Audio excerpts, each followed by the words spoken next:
Wisconsin ka kalata fɔlɔ la nin dɔgɔkun nin na jamana kɔnɔtala minnu ka dɔnni yamaralen tɛ o siratigɛ la o kɛra barokun ye wotekɛla caman bolo hali kɛn yɛrɛ ye baaradatigi Scott Linerman. Immigration tungataga sɔngɔw gɛlɛyali hadamadenw hakɛw lafasali ne bolo olu de ye koba sababu ye n'u ye barokun bɔ.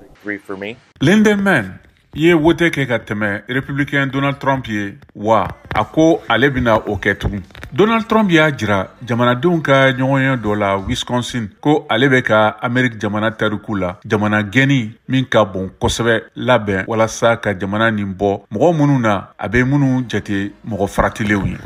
They're sending prisoners, murderers. U bɛ kasoladenw, mɔgɔ fagalanw, drogue feerelaw, lagalagatɔw, jatigɛwalikɛlaw, mɔgɔ jugu fɛn o fɛn bɛ diɲɛ jamana tɔw kɔnɔna la ka bɔ Congo, Yemen, Somalie, Syrie, diɲɛ fantan ani naani bɛɛ lajɛlen na. Olu bɛ na k'an ka jamana yɛlɛma.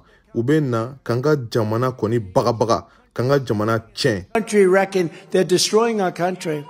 Harvard Caps Harris ka ɲinini dɔ kɛra kɔsan bɔlɔlɔsira fɛ harvardharrispoll.com y'a jira ko jamana kɔnɔtalaw ye Amérique wotekɛlaw hamina ko ba ye. Baw jaabiw la mɔgɔ tila saba ni kɔ y'a bila sɔrɔ ko kojuguba kɛ ani kɛnɛyako sanfɛ.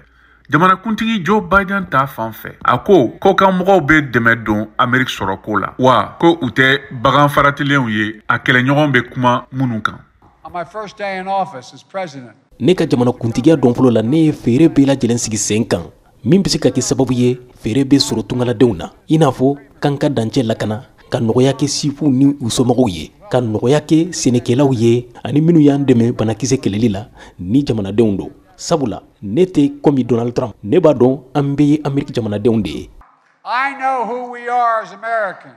Trump dɛmɛbagaw hakili bɛ a ka layidu la san 2016 ko kogo dɔ jɔra Mexique dankan na a ko ale bɛna baara nin ban ni a sugandira ko kura. With your vote, I will seal the border. I will stop the. N'a y'aw ka danaya da ne kan n bɛ dan sigi ni dancɛ ko in na minnu bɛ ka na firiyanda la ka dan sigi wale juguw la ka dan sigi jolibɔ ani fagali banbaliw la. Crush the human traffickers. Dɔgɔkun tɛmɛnen Amérique ka kiiritigɛso dɔ ye Texas bali ka sariya dɔ waleya min bɛna kɛ sababu ye ka don jamana kɔnɔ ni yamaruya tɛ ka Texas kiiritigɛlaw bila ka yamaruya di ko mɔgɔ minnu minɛna olu ka bɔ jamana kɔnɔ. Biden y'a fɔ Amérique dugutigiw ye ko jamana fila ka laɲini dɔ bɛ wasabulon la n'o ye kɔngɛrɛ kɔnɔ walasa ka dancɛ lakanani yiriwa ni jamanadenw ka kɔkan mɔgɔw kiiritigɛlaw ni cidenw caman ye walasa ka kalifa ani lakana ɲininiw ɲɛnabɔ ka fara fɛrɛkɔrɔw kan drogue ɲinini na.